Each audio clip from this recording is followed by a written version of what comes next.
আলাইকুম everyone, welcome back to my channel. কেমন আছেন আপনারা? আশা করছি সবাই ভালোই আছেন। আমি যে বেশি একটা ভালো আছি তা কিন্তু বলতে পারছি না।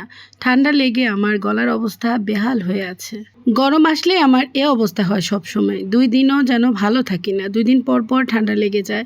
গরমকাল আমার খুব অপছন্দের একটা সময়। আমার বরাবরই শীতকালটা খুবই ভালো লাগে। সেজন্য গরমে বলা যায় আমি 2 দিনও ভালো থাকি না। এর মধ্যে আবার এখন প্রচণ্ড গরম পড়ছে। তাই তো কয়েকদিন পর পরই আমার ঠান্ডা লেগে যায়। যত গরমই হোক না কেন রান্না তো করতেই হবে সবার জন্য। আজকে বাচ্চারা বলেছে সকালের নাস্তায় ওরা ডিম পাউরুটি ভাজা খাবে, ওরা রুটি খাবে না। তাই তো আমি ওদের পছন্দ মতো বাটারের মধ্যে ডিম আর পাউরুটি ভেজে দিচ্ছি।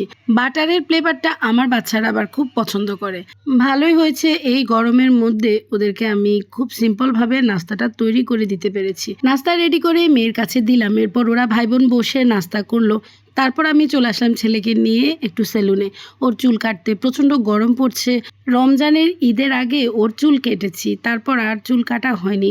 ও যেহেতু একটু দুষ্ট তাই ও এক জায়গায় বেশিক্ষণ বসে থাকে না, তাই প্রচুর পরিমাণ ঘামায়। ওর আবার আমার মতো ঠান্ডার সমস্যা আছে। চুল কাটতে এসেও তার দুষ্টামির কোনো শেষ নেই। এই হলো আমার ছেলে। তবে একটা কথা সত্যি, এখন আর আমার ছেলেটা চুল কাটতে আমাকে বিরক্ত করে না। ছোট থেকে সে যে কি পরিমাণ বিরক্ত করতো আমাকে চুল কাটার সময়, সেগুলো যদি ভিডিও করে রাখতাম তাহলে ওকে এখন দেখাতাম।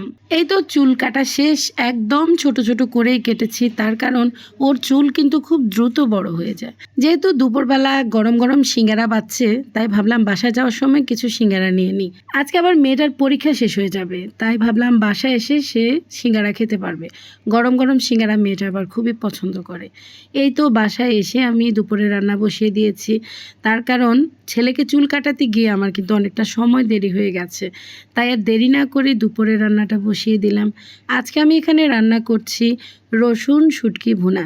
তার সাথে অবশ্য আমি কিছু বেগুনও দিব। লইট্টা শুটকির সাথে এরকম রসুন দিয়ে ভুনা ভুনা করলে আমার কাছে খুবই ভালো লাগে। সাহেব আবার সকালবেলায় কিছু আম নিয়ে এসেছে আচার দেওয়ার জন্য। তারপর কাজে যে হেল্প করে তাকে দিলাম আমগুলা কেটে নিতে। এখন এসে দেখি আম কাটা শেষ করে সে কিছু আম আবার পাতলা করে কেটে নিয়েছে লবণ মরিচ দিয়ে খাওয়ার জন্য। তাই আমিও বসে গেলাম একটু আম খাওয়ার জন্য। আমগুলা এত টক ছিল, খেতেই বেশি পারিনি। অল্প একটু খেয়ে আমি রেখে দিয়েছি। আমি আবার এত টক খেতে পারি না। আমার মা আসলে খাবে, উনি আবার টক খেতে খুবই পছন্দ করে। এই তো আমি চলে আসলাম আবার কিচেনে। এদিকে কিন্তু আমার রসুন শুটকি ভুনা মোটামুটি শেষ পর্যায়ে। রসুন শুটকিগুলা যখন ভালো করে সেদ্ধ হয়ে আসবে এরপর দিয়ে দিব কেটে রাখা বেগুনগুলা। এইভাবে আমার মা ছোটোবেলায় রান্না করতো, খুব মজা হতো, কিন্তু আমরা ছোটোবেলায় খেতে চাইতাম না। এখন কিন্তু ভালোই লাগে খেতে। সব কিছু মিশিয়ে ঢাকনা দিয়ে দিলাম। এখন শুধু হালকা আছে রান্না করে ফেলবো। এই তো এইদিকে আমি যে আমগুলা কেটে রেখেছি, আমগুলো আমি কিন্তু এখন আচার বানাবো না, ফ্রোজেন করে রাখবো। তার কারণ আমার বাসায় আগের বছরের কিছু আমের আচার আছে, তাই ভাবলাম আচারগুলো একদম শেষ হয়ে যাক। কিন্তু আচার শেষ হতে হতে আম তো আর আমার জন্য বসে থাকবে না, তাই আমি এই ব্যবস্থা করছি। প্রতি বছরই যা করি। এই বছর আমি শীতে অনেকগুলা সবজি ফ্রোজেন করে রেখেছি। এই তো সবগুলা সবজি আগে বের করলাম। আচার দিতে যেহেতু আমার দেরি আছে, তাই ভাবলাম আমগুলো একদম নিচে রাখি আর সবজিগুলো উপরে রাখি, যখন যেটা দরকার হয় যেন নিতে আমার কোনো অসুবিধা না হয়।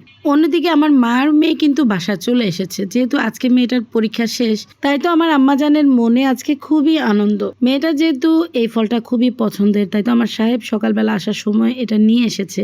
এখন আমার মাকে বসিয়ে দিয়েছি এগুলা ছিলার জন্য। এগুলা হলো তালের শ্বাস। তালের শ্বাস আমার মেয়ের আবার খুবই পছন্দের। শুধু মেয়ের বলবো না, সত্যি কথা বলতে আমারও খুব পছন্দের। এই তো দেখেন মা ছেলে ছেলে নিচ্ছে, সবার আগে আমি খাচ্ছি। মেয়েকে ডাকছি কিন্তু সে একটু রেস্ট নিচ্ছে, পরে খাবে বলল। তাই আমি আর অপেক্ষা করলাম না, সবার আগে আমি খাওয়া শুরু করলাম। এরপর এটা হলো বিকেলবেলায়। আজকে তার পছন্দের নুডলস সে তার নিজের হাতে রান্না করছে। এটা হলো কোরিয়ান স্পাইসি নুডলস। এই নুডলসটা একটু ঝোলঝোল করে রান্না করে খেতে আমার বাচ্চারা পছন্দ করে। এই তো আমি দুজনের জন্য 2টা ডিম ভেজে নিয়েছি।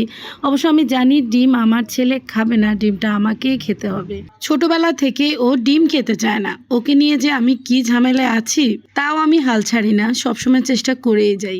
এই তো নুডলস রান্না হয়ে গেছে। আমার মেয়ে এখন বাটিতে বাটিতে সবার জন্য নিচ্ছে।